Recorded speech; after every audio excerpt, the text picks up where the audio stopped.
All right. Yeah. I went to that press conference, and there was a couple of takeaways.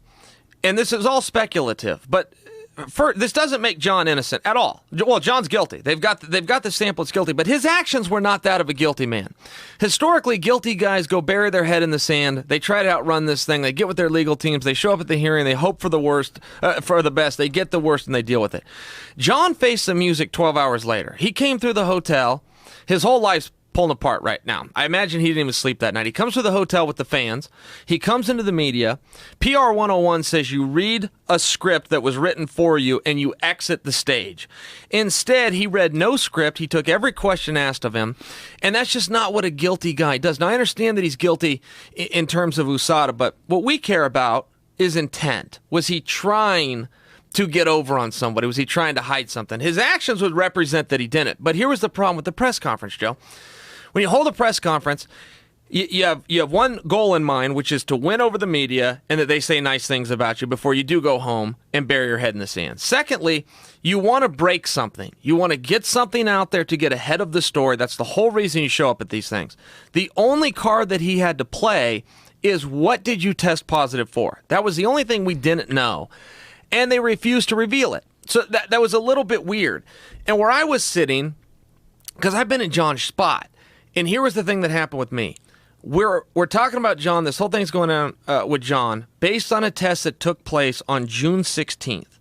The reason that's relevant, when I went through my thing, he tested positive for some estrogen blockers. Those don't really have anything to do with anything. They don't help they're silly. I think you might have just revealed something. Yeah, he tested positive for 2 estrogen blockers. Yeah, but no one else knew that. There you go. I'm revealing it. How dare you? Yeah, you broke personal information. That's what we're doing here, though, right? Wow, but this is like the only way that anybody could find that out is if you talked about it. Boom, it's out there, right? Isn't that what we're doing here? Aren't we creating some news? It's a big news day.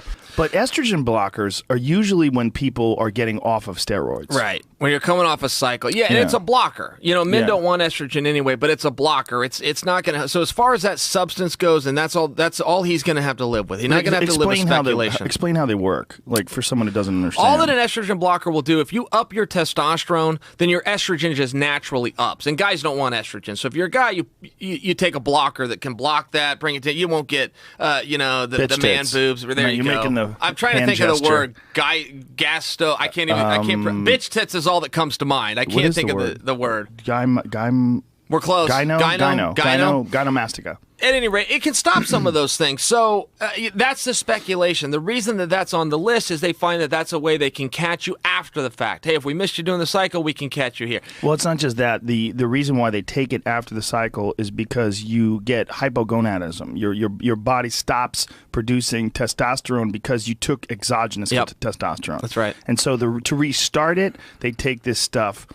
These estrogen blockers. That's right, yeah. I tested positive for an estrogen blocker, and it was that exact same thing. They banned testosterone. I went on something called HCG, which will return your testes back on, and then you have to take clomiphene, which is, by definition, an estrogen blocker for that same thing, but it can also help get your body going back on testosterone. So they're banned. John's got a problem. Again, this comes back to the press conference. He said, I have not taken anything new that I have not taken my entire career. So somebody gave him a follow-up question. He quickly realized what he just said. And he goes, well, I do have a new supplement company. I have taken some new supplements. So he realized he put himself in one pool. He needed to get out of it. The supplement company then, who dropped him immediately, came out with a press release, said, do not put this on us. We don't have anything to do with that, and we'll turn over any samples you want. So that's the downside to holding a press conference, is if there's anything the commission hates, it's when somebody isn't honest with them. Well, if there's anything USADA hates, and it's what Lance Armstrong found out, it's when you deny the scientific accuracy of their test. That's the risk with holding a press conference. That's why most legal teams will tell you, go home, be quiet, right to remain silent, execute that, show up at your hearing date, get sworn in, say your piece, and then go on about your life. The other side of John, when you're talking about the car wrecks or when we're talking about the cocaine or what he's going through now, and again, this was my takeaway from the press conference, the biggest takeaway was John won't own anything. And it's like, John, at some point, you can't do the routine about, I don't know why God put me in this spot. I don't know why God put me in this spot. Everything happens for a reason. I'm going to come out better on the other side. It's like, John, you're acting like you got diagnosed with diabetes or cancer or something, and that you're the victim. You were in a hit and run. You did the hitting and you did the running. That was your fault. On the cocaine thing, you didn't say somebody slipped me a Mickey. You said I was at a party in Brazil. I rolled up 100 and went down to the table. That was your fault.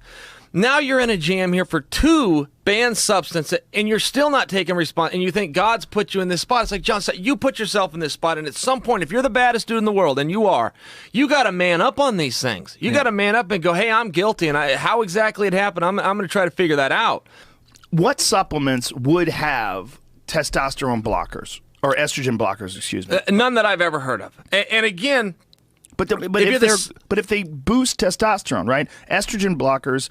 apparently, there's more of an effective testosterone. How's it work? I've never heard that. Now, that could be true. I think of myself as kind of an expert in this field from being on the wrong side, but being on both sides of it. But I've never heard of that. I can't imagine why a supplement company would do that. And this supplement company wasn't like Tim Means' company or Yoel Romero's. They came out with a press release instantly. So do not put this on us. Let us know what you need from us. We'll drop it off at the lab ourselves.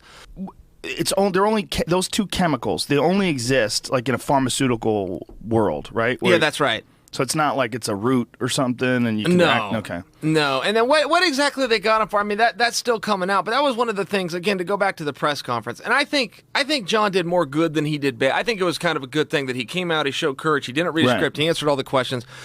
But the bad was he didn't tell us what he tested positive for.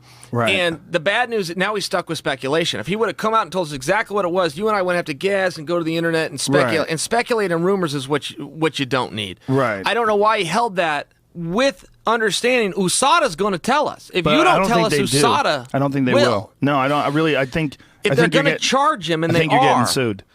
Well, if they're going to charge him, and they are within the that I'm going for breaking it. You're one. You're like, it's medical information. You'll take it. Wow. Well, no, not if it's medical information. I suppose you're right with HIPAA, but this doesn't fall under that. The commission's going to bring charges against him for certain supplements. They're going to bring him in, require that he's there. They're going to have to address it. Then he's going to say his piece. Look, I took this. I didn't think I'd get caught, or I don't know anything about it. That's a route guys go as well. But the bottom line is it's going to come out. I thought he had a good opportunity to tell us what it was and perhaps give a guess as to how it got in his system. If he's going to take that path, the outright denial path, that's not a great one historically, but some guys take it. If that's the route he's going to go down, of outright denial, tell us what it is.